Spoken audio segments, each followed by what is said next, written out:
মা বাবার পর একটি শিশুর সবচেয়ে নিরাপদ আশ্রয় শিক্ষক, কিন্তু সেই শিক্ষক যদি অমানবিক আচরণ করে তাহলে শিক্ষার্থী কার উপর ভরসা করবে? রাজধানীর Rajarbagh police line school and কলেজে এমনই ঘটনা ঘটল। এক শিক্ষক ক্লাসরুমের দরজা বন্ধ করে বেধড়ক পিটিয়েছেন ষষ্ঠ শ্রেণীর ছাত্রকে, যার সিসি ক্যামেরার ফুটেজ যমুনা টেলিভিশনের হাতে এসেছে। বাকিটা জানাবেন সহকর্মী আশিক মাহমুদ।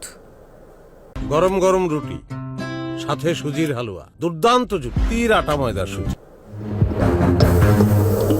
শিক্ষক চেপে ধরেছেন শিক্ষার্থীর গলা। চলছে একের পর এক কিল, ঘুষি, থাপ্পড়। এক পর্যায়ে মেঝেতে পড়ে যায় শিক্ষার্থী। তাতেও রাগ কমেনি শিক্ষকের। রুমের দরজা বন্ধ করে দীর্ঘ সময় ধরে পেটান তিনি। গত 29 সেপ্টেম্বর রাজধানীর Rajarbagh police lines school and কলেজের 305 নম্বর রুমে ঘটে এই ঘটনা।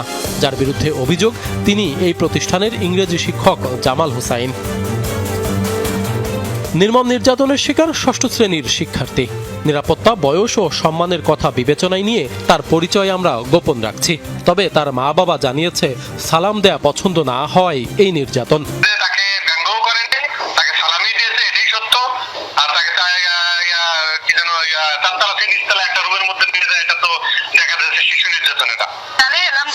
একটু দেখে আমি সেন্সলেস হয়ে গেছিলাম।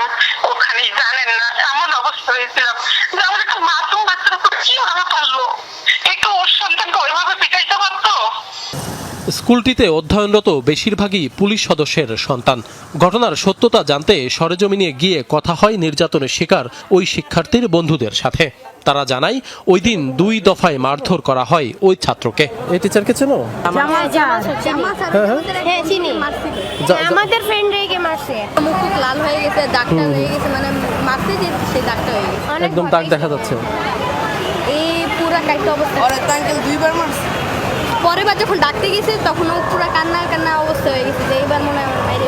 স্যারকে শুধু সালাম দিয়েছে, স্যারে ভাবছে বলে ওই যে স্যারের নাম নিয়ে বলে ভেঙেছে, এই জন্য স্যারে নিয়ে ধরে নিয়ে যে পরে রুম আটকে মারছে।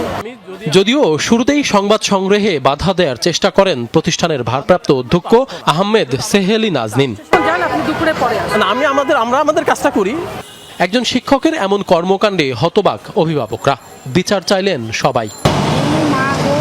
এটাও অমানবিক, মানে কি বলবো, একজন শিক্ষক একজন ছাত্ররে যে এইভাবে নির্যাতন করে, মনে হচ্ছে যে হয় সে চোর, না বড় কোনো অপরাধ করছে, না হয় পারিবারিক শত্রুতা আছে, এইভাবে মারছে। এটা আসলে কাম্য না।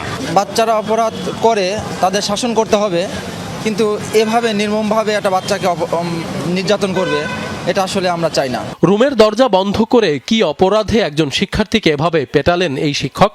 এর উত্তর জানতে বারবার জামাল হোসাইনের সাথে যোগাযোগের চেষ্টা করি আমরা।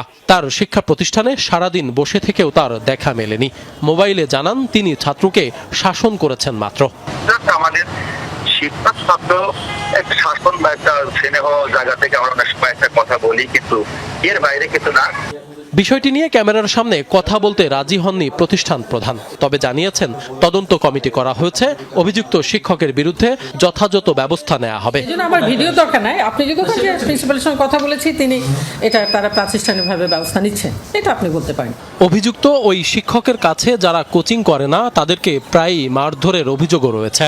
কোচিংয়ে না পড়ি তাহলে আমাদের বিরুদ্ধে খারাপ ব্যবহার করে, এখন আমাদের মারে মাঝে মাঝে, কিন্তু ওনার কাছে যে পড়ে তাকে কিছু বলে না। আবার আমাদের বন্ধু ফ্রেন্ড আমাদের সাথেই বসে, ওরা কোচিং করে, ওদেরকে মারে না, কিন্তু আমরা ওরা বেশি দুষ্টামি করে, আমরা আমাদেরকে মারে উল্টা। কোচিংয়ে উনি হচ্ছে কি পরীক্ষার আগেই অনেক সাজেশন দিয়ে দিত। হ্যাঁ, ওইটা অনেক কি কারেক্ট আসতো। জামাল হোসাইন ছাড়াও এই প্রতিষ্ঠানের বেশিরভাগ শিক্ষক কোচিং বাণিজ্যে জড়িত বলেও অভিযোগ পাওয়া গেছে। আশিক মাহমুদ, যমুনা নিউজ, ঢাকা।